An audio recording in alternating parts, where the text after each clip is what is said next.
اعوذ باللہ من الرجیم بسم اللہ الرحمن الرحیم بسم اللہ الرحمن الرحیم الحمد للہ رب العالمین الصلاة والسلام علی سیدنا و نبینا و مولانا ابی القاسم محمد اللہم صلی علی محمد و آل محمد و علی اہل بیت الطیبین الطاہرین المعصومین ولعنت اللہ علی اعدائهم اجمعین اما بعد فقد قال علی بن موسی الرضا علیہ الصلاة والسلام کلمۃ لا الہ الا اللہ حسنی ومن قالها دخل حسنی ومن دخل حسنی امن عذابی۔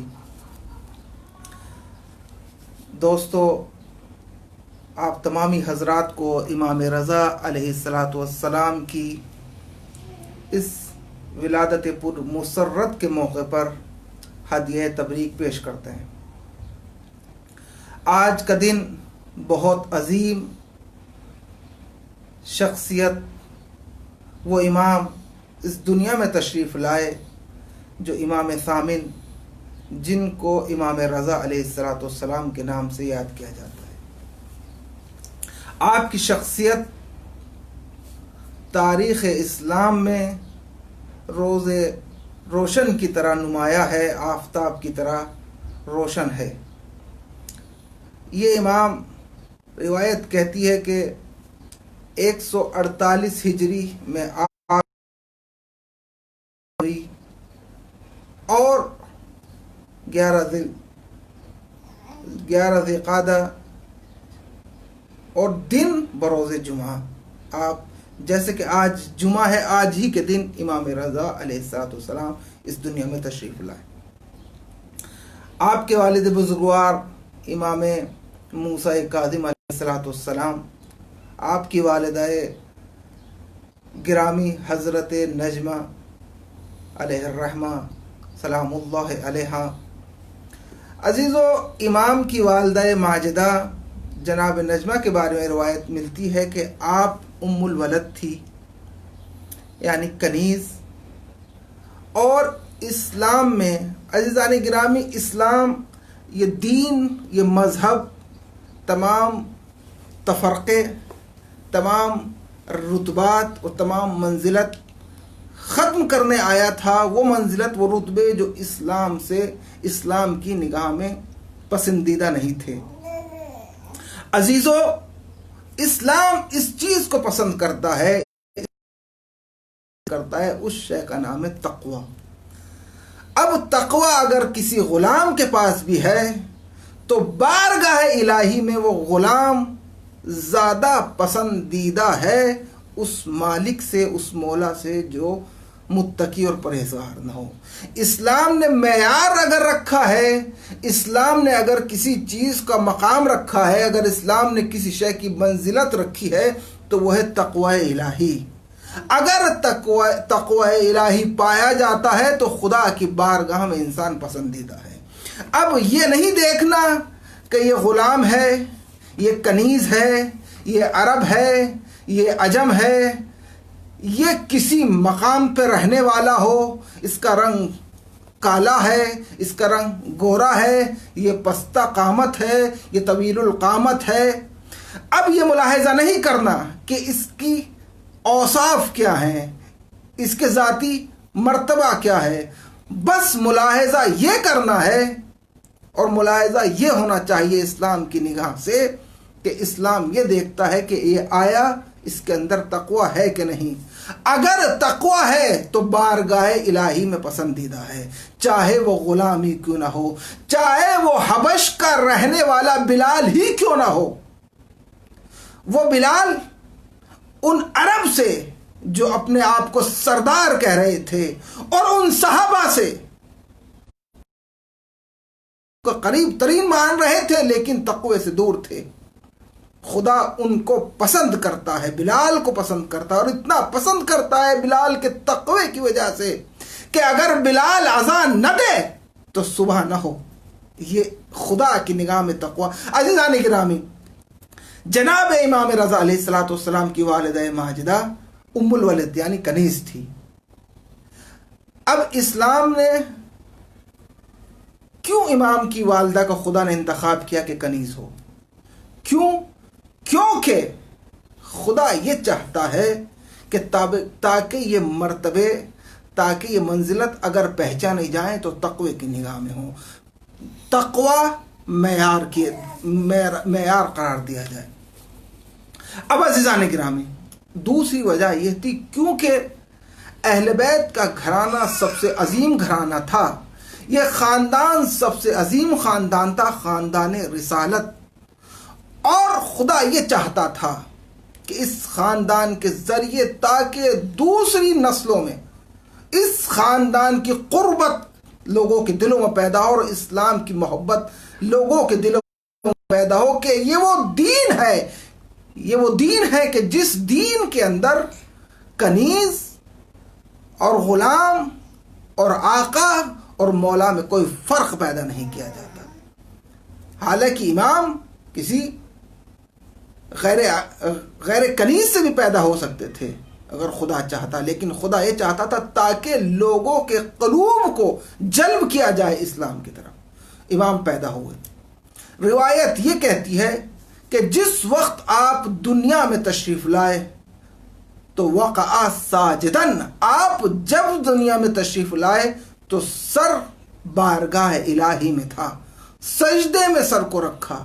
عزیزو، یہ وہ امام ہے کہ جب دنیا میں آئے، یہ نسل وہ ہے، نسل رسالت، کہ دنیا پرست نہیں ہے، یہ خدا کے پسندیدہ بندے ہیں، خدا کے عبادت گزار بندے ہیں۔ جب دنیا میں آئے تو سر سجدے میں تھا۔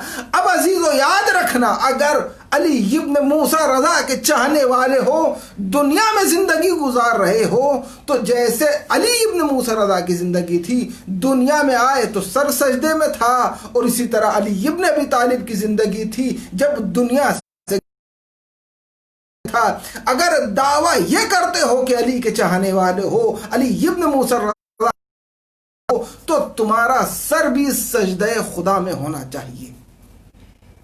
عزیزان گرامی، امام کی کرامات اور منزلت آپ درک نہیں کر سکتی، دنیا امام کی منزلت کو پہچان نہیں سکتی۔ آپ کا رقب رضا کہتے ہیں کہ آپ کو اس وجہ سے کہا گیا کیونکہ آپ سے آپ کا دشمن بھی راضی ہو گیا، آپ کا محب بھی راضی ہو گیا، آپ سے خدا راضی ہو گیا۔ بعض علماء کہتے ہیں کہ دشمن اور دوست راضی نہیں، بلکہ آپ سے خدا راضی تھا، خدا کی رضاعت آپ کے پاس تھی، اس وجہ سے آپ کو رضا کہا گیا۔ رضاعت الہی حاصل کرنا کوئی آسان بات نہیں ہے، خدا کی رضا حاصل کی امام نے۔ اب عزیزان گرامی، کیونکہ نقطہ مہم پہ آنا ہے مجھے، اور وہ نقطہ مہم یہ ہے کہ جس وقت امام رضا علیہ السلام آپ مدینے سے آپ کو بلایا گیا کہ آپ خراسان تشریف لائیں، طوس تشریف لے آئیں۔ روایت کہتی ہے عبداللہ بن مامون متعدد خطوط کے ذریعے امام کو بلانا چاہتا تھا، لیکن امام ہے کہ امام انکار فرما رہے تھے۔ لیکن عزیزو، جس طرح آپ کے آبا و اجداد کے ساتھ جبراً آپ کو خراسان لایا، اب جس وقت آپ کو خراسان لایا جا رہا تھا، روایت کہتی ہے کہ مامون نے یہ کہا کہ امام علی ابن موسیٰ رضا کو ان راستوں سے لایا جائے، ان جگہوں سے گزارا جائے جہاں پہ آپ کے محب نہ ہو۔ روایت کہتی ہے کہ بصرہ کی طرف سے آپ کو لایا گیا۔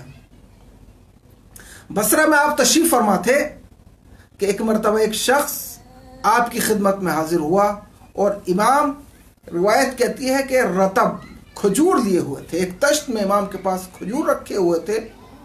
امام رضا علیہ السلام نے اس کو ایک مشت کھجور اٹھا کے دیے، وہ آپ کے آگے اس نے دست طلب پھیلایا کہ امام مجھے کچھ کھجور عنایت فرمائے۔ روایت کہتی ہے امام نے عطا فرمائے، امام کے دست مبارک میں 18 کھجوریں تھی، امام نے اس کو عطا فرمائے۔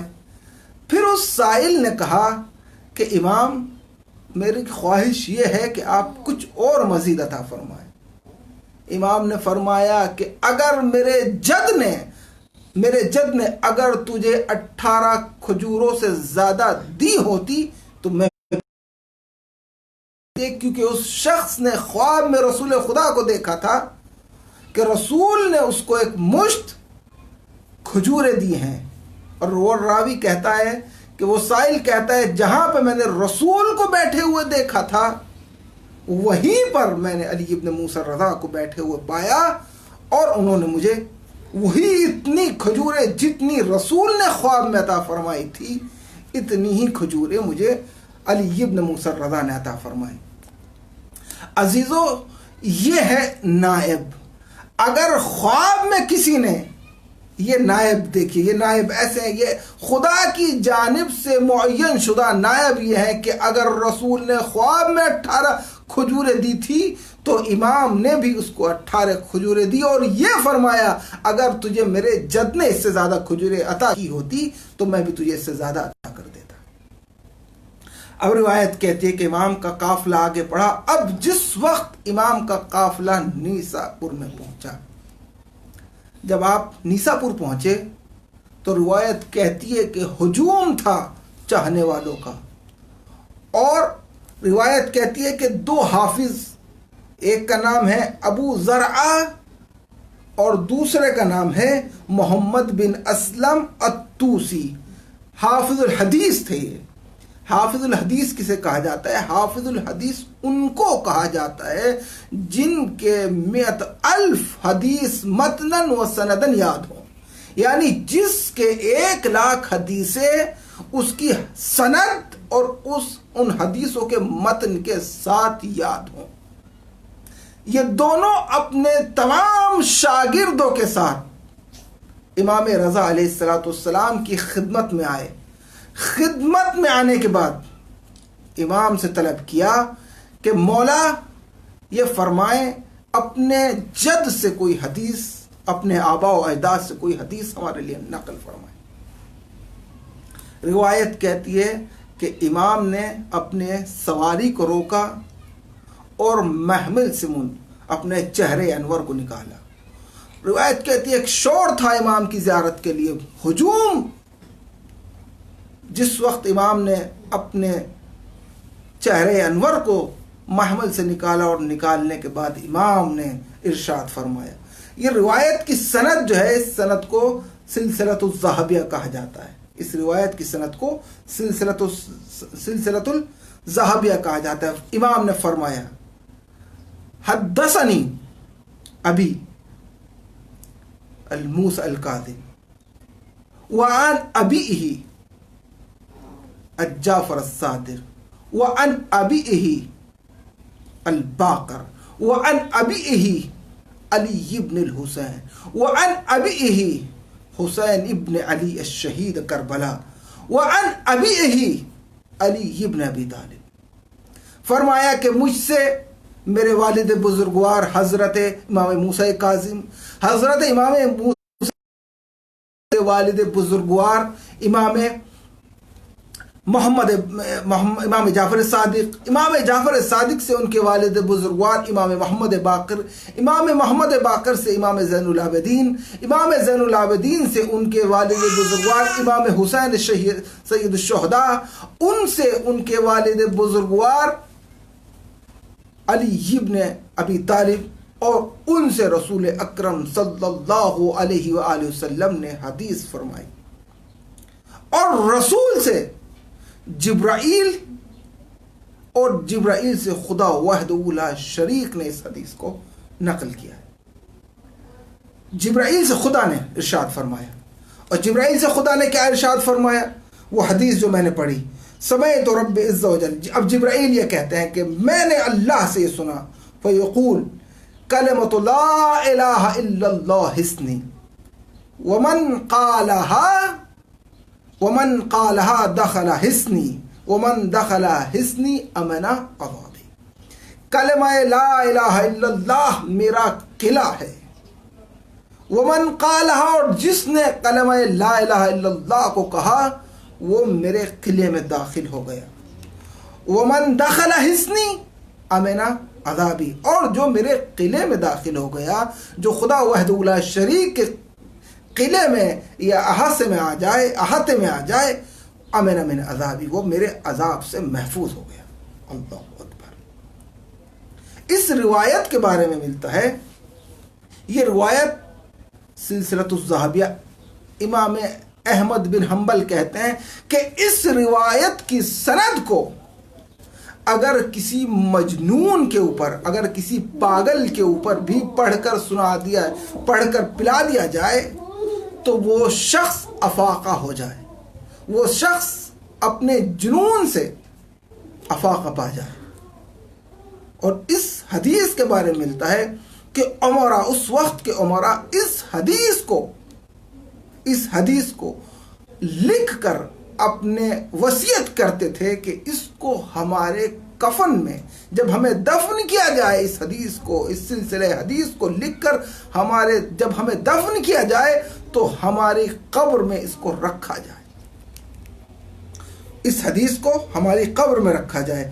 اور روایت کہتی ہے کہ جب وہ دفن کر دیا جاتے، اور جب دفن کر دیا گیا، اس ایک عمرہ کے بارے میں ملتے ہیں فَلَمَّا مَاتَ رُعَانِي فِي الْمَنَامِ، جب وہ مر گیا تو ایک شخص نے منام میں، خواب میں دیکھا اور اس سے فرمایا کہ ما فعل اللہ بک، اللہ نے تمہارے ساتھ کیا کیا؟ فقال غفر اللہ ربی، میرے اللہ نے مجھے معاف کر دیا بتلفظی بلا الہ الا اللہ، میرے کلمہ لا الہ الا اللہ پڑھنے سے۔ پھر امام کی محمل، یہ تو اس روایت کی فضیلت ہے کہ اگر انسان کے ساتھ اس قبر میں اس کو لکھ کر دفن کر دیا جائے تو خدا وحدہ لا شریک اس انسان کی مغفرت کر دیتا ہے، کہ اگر اس حدیث کو انسان کے ساتھ دفن کر دیا جائے۔ پھر روایت کہتی ہے پر امام کا قافلہ کچھ اور آگے بڑھا، امام کا جب قافلہ کچھ آگے بڑھا تو آگے بڑھنے کے بعد پھر ایک مرتبہ امام نے محمل سے اپنے چہرے انور کو نکالا اور پھر ایک جملہ فرمایا، بشرطہا وانا من شروطہا، اللہ اکبر، بشرطہا، آپ کو فرمایا کلمۃ لا الہ الا اللہ حصنی ومن قالہا دخل حصنی امن من عذابی۔ اب یہ صرف کافی نہیں ہے کہ کلمہ لا الہ الا اللہ کہہ دیا جائے اور عذاب الہی سے محفوظ ہو جائے، نہیں، فرمایا بشرطہا وانا من شروطہا، اس کے لیے شرطیں ہیں۔ جب انسان کلمہ لا الہ الا اللہ کو پڑھ رہا ہو تو اس کے لیے شرطیں ہیں۔ کیا شرطیں ہیں؟ وَأَنَا مِن شُرُوطِهَا، یعنی جب انسان کلمہ لا الہ الا اللہ کی تلاوت کر رہا ہو تو اس وقت عذاب سے محفوظ ہوگا جب وہ ہماری ولایت کو قبول کرتا ہو، جب وہ ہماری امامت کو قبول کرتا ہو۔ اگر ہماری امامت اور ولایت کو قبول نہیں کرتا تو کلمہ لا الہ الا اللہ اس کے لیے امان کا موجب نہیں ہو سکتا، امان کا سبب نہیں بن سکتا۔ امان اگر چاہیے کلمہ لا الہ الا اللہ کے ساتھ ہماری ولایت کو بھی قبول کرنا ہوگا۔ اگر ہماری ولایت دل میں نہیں ہے، اگر ولایت اہل بیت، ولایت ائمہ علیہم الصلاۃ والسلام اگر دل میں نہ ہو تو کلمہ لا الہ الا اللہ امان نہیں دے سکتا۔ فرمایا بشرطہا وانا من شروطہا، امام نے شرط رکھ دی، امان چاہیے تو ہماری ولایت کو قبول کرنا ہوگا۔ اب عزیزان گرامی، امام علیہ الصلوۃ والسلام، روایت یہ کہتی ہے کہ آپ اب خراسان پہنچ گئے۔ اب دوسرا سوال یہ ہے کہ آپ نے منصب خلافت کو قبول کیوں کیا؟ اور اس سے پہلے سوال سے پہلی بات یہ ہے کہ آیا مامون جو امام کو خلیفہ بنانا چاہ رہا تھا، اس کے بارے میں روات کیا کہتے ہیں؟ کیونکہ مامون ایک کنیز کا لڑکا تھا، کنیز کا بیٹا تھا،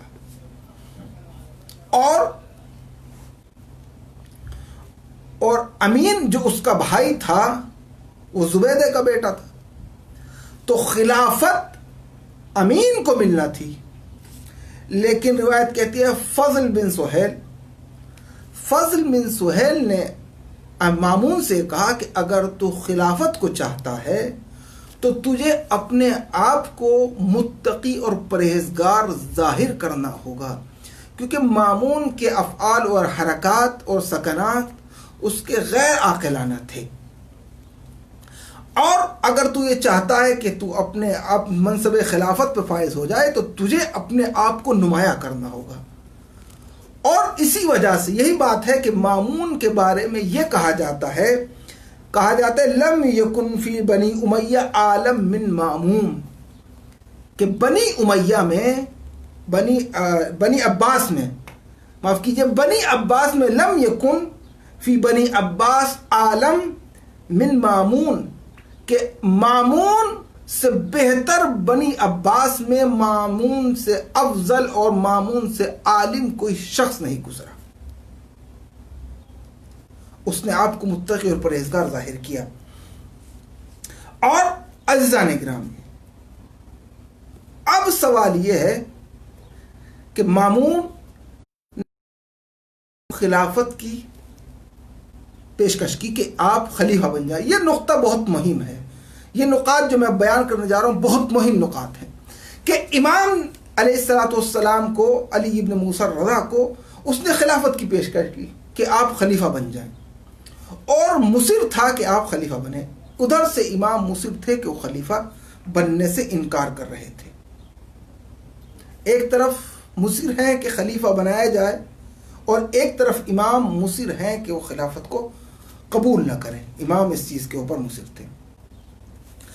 اب امام سے جب اس نے زیادہ اصرار کیا کہ میں آپ کو چاہتا ہوں کہ خلیفہ آپ کو بنا دیا جائے، آپ خلیفہ ہوں، خلیفۃ المسلمین ہوں، امام نے ایک جملہ فرمایا جو تاریخ نے اس جملے کو تحریر کیا ہے۔ امام نے فرمایا، قال الامام ان كانت هذه الخلافة لك فلا يجوز ان تخلع لباسا، اگر تو یہ کہتا ہے کہ خلافت تیرا حق ہے تو تیرے لیے یہ جائز نہیں ہے کہ وہ لباس خلافت، تو اس لباس خلافت کو اتار دے جو اللہ نے تجھے پہنایا ہے۔ جب یہ تو کہتا ہے کہ خلافت تیرا حق ہے تو تیرے لیے جائز نہیں ہے کہ تو لباس خلافت اتار دے اور لباس خلافت اتار کے کسی دوسرے کو پہنا دے۔ ولا تجعل لغیرہ، اور تو غیر کسی دوسرے کو اس خلافت کو نہ دے۔ وَإِن كَانَتْ الْخِلَافَ لَيْسَتْ لَكَ، اگر یہ خلافت، یا تو یہ خلافت تیرے لیے نہیں ہے، اور اگر یہ خلافت تیرے لیے نہیں ہے فَلَا يَجُوزُ أَن تَجْعَلَ لِي مَا لَيْسَ لَكَ، اور پھر جب یہ خلافت اگر تیرے لیے نہیں ہے تو تیرے لیے جائز نہیں ہے کہ تو مجھے عطا فرما۔ کہ جب امام نے فرمایا جب یا تو خلافت تیرا حق ہے، جب تیرا حق ہے تو تیرے لیے جائز نہیں ہے کہ جب اللہ نے تجھے عطا کیا کسی اور کو عطا کرے، اور یا تیری خلافت پہ حق نہیں ہے تو پھر بھی تیرے لیے جائز نہیں ہے کہ تو کس طرح جو چیز تیری نہیں ہے وہ تو کس طرح مجھے دے رہا ہے۔ اب مامون خاموش ہو گئے، اب مامون یہاں پہ خاموش ہو گئے۔ اب مامون نے اصرار یہ کیا کہ ولی عہد، آپ ولی عہد کو قبول کریں۔ خلافت کو امام نے اس طرح رد کیا۔ اب وہ بیان کیا جائے گا کہ امام نے خلافت کو کیوں قبول نہیں کیا۔ اب اصرار یہ ہے کہ آپ ولی عہد قبول کریں۔ امام نے ولی عہد کے منصب کو بھی منع کیا، لیکن جب منع کیا عزیزان گرامی، امام نے منع کیا لیکن مقابل یہ کوشش کر رہا تھا کہ آپ کو ولی عہد بنایا جائے۔ اور روایت کہتی کہ امام نے فرمایا کہ امام نے ولی عہد کو بھی یہ کہہ کے قبول کیا، خیرت بین القتل، میرے پاس دو راستے تھے۔ امام کہتے ہیں کہ خیرت القبول و بین القتل، میں اس دو راہ پہ کھڑا تھا، یا تو میں ولی عہدی کو قبول کر لوں یا میں قتل ہو جاؤں، تو میں نے قتل ہونے پہ ترجیح دی قبول کرنا۔ امام نے یعنی غصباً اور جبراً اس ولی عہدی کو قبول کیا۔ اب عزیزان گرامی سوال یہاں پر یہ ہوتا ہے کہ مامون کیا واقعاً امام کو خلیفہ بنانا چاہتا تھا؟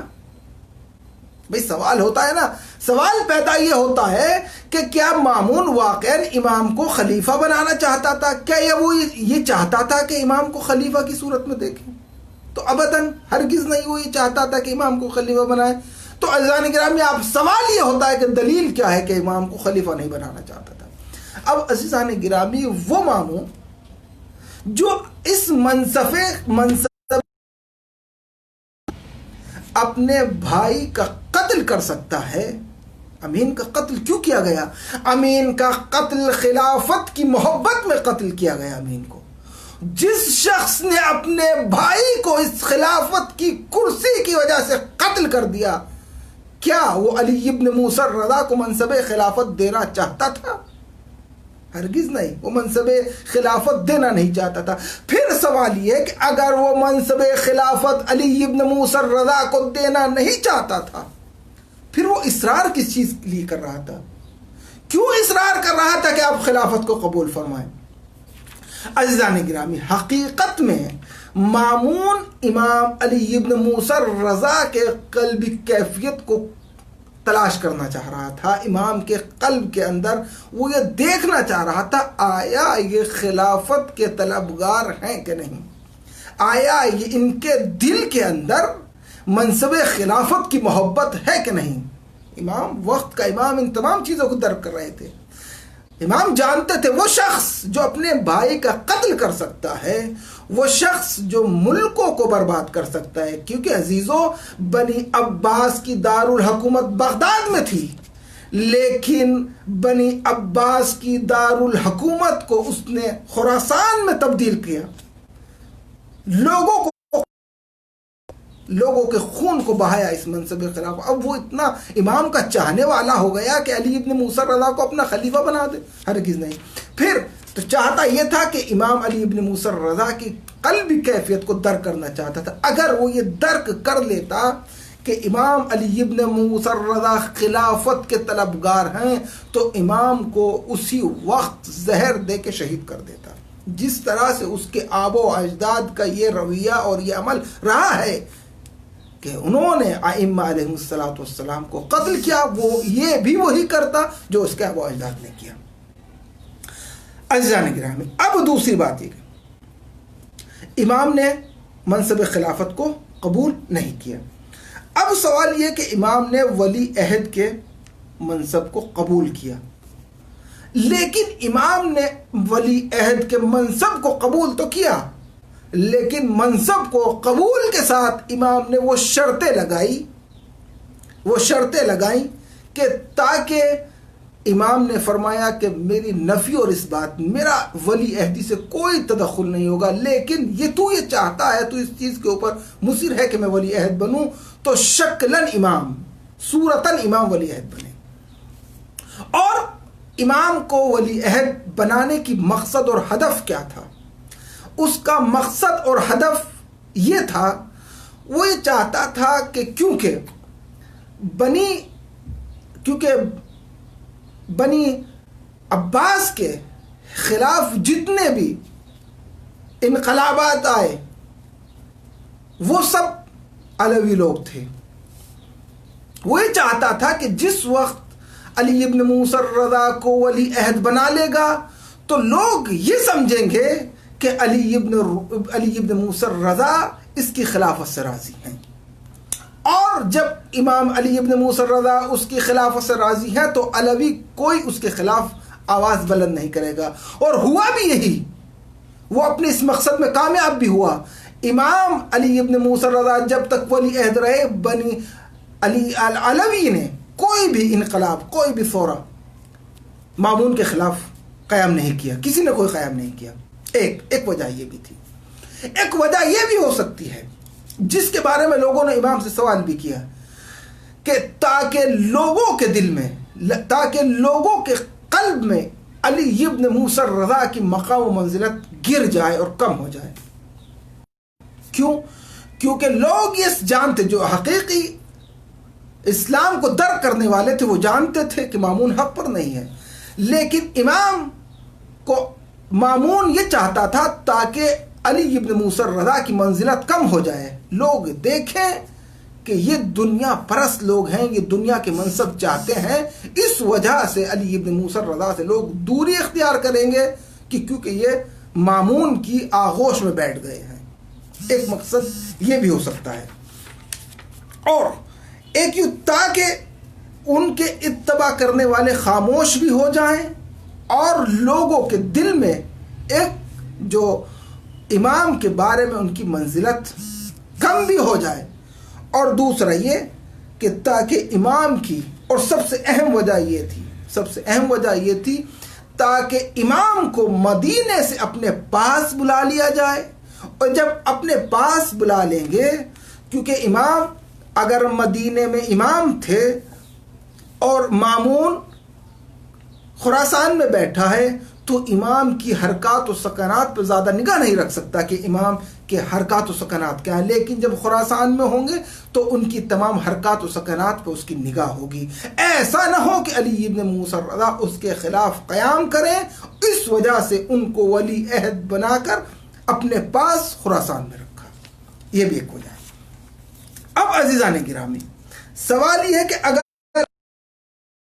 اب سوال یہ ہوتا ہے کہ اگر امام خلافت کو قبول کیوں نہیں کیا؟ اگر امام خلافت کو قبول کر لیتے تو اس سے کیا مشکلات درپیش آتی؟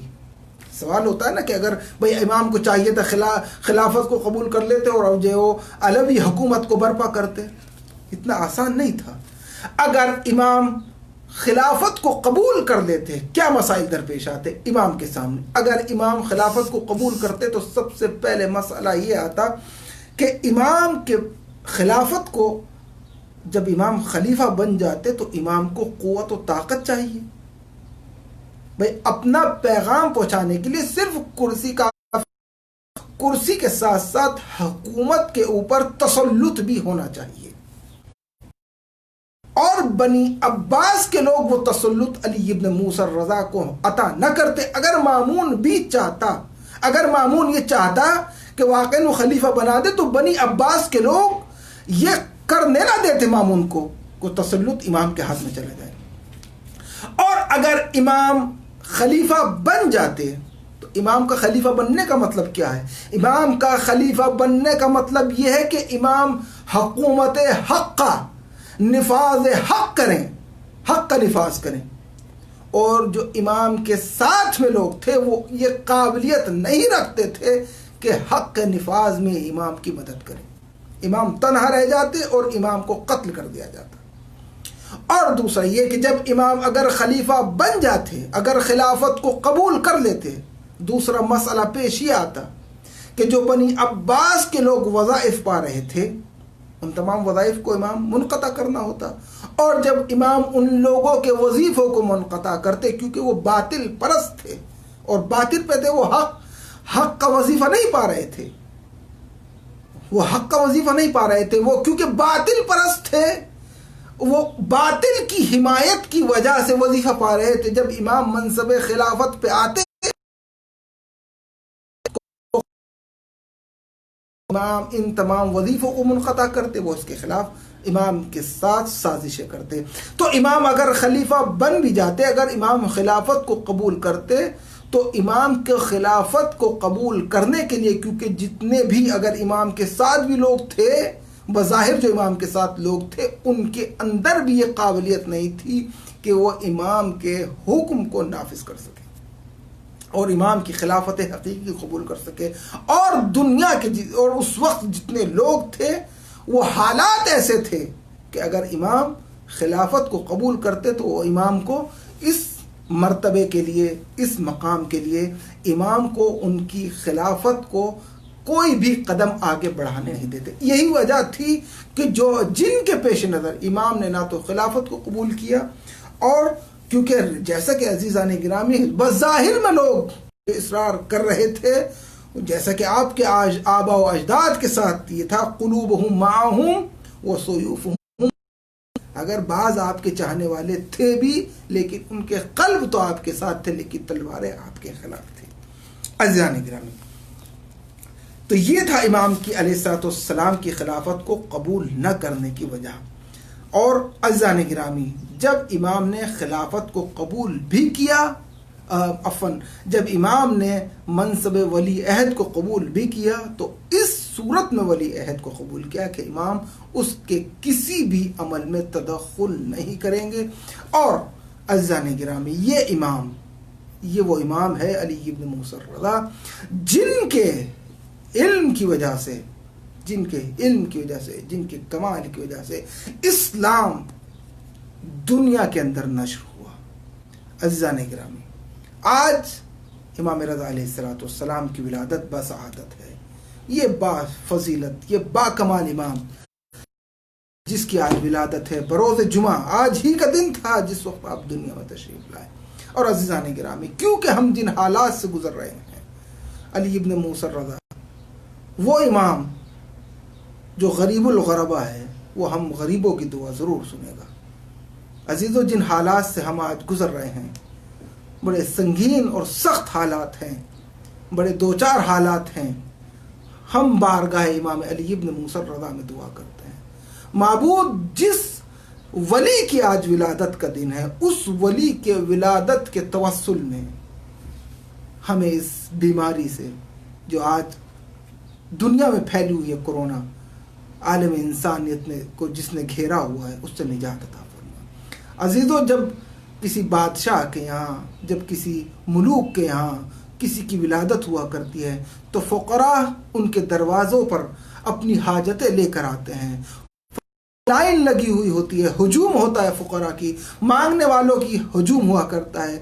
جب دنیا کا بادشاہ، جب اس کے ہاں کوئی دنیا کا حاکم، جب دنیا کے ملوک، جب ان کے ہاں کوئی مولود آتا ہے تو وہ خیرات کیا کرتے ہیں فقراء میں اور غربوں میں. آج باب الحوائج آپ کا لقب امام موسی کاظم، جن کے در کو باب الحوائج کہا جاتا ہے، وہ دروازہ جہاں پہ حاجتیں پوری ہوتی ہیں. آج امام موسی کاظم کی بارگاہ میں دعا گو ہیں. معبود، امام موسی کاظم علیہ السلام کے توسل میں، ان کے صدقے میں آج تمام مومنین جہاں کہیں بھی ہیں، بالخصوص جو مومنین اس بیماری میں مبتلا ہیں، ان کو شفاء کامل و عاجل عطا فرما.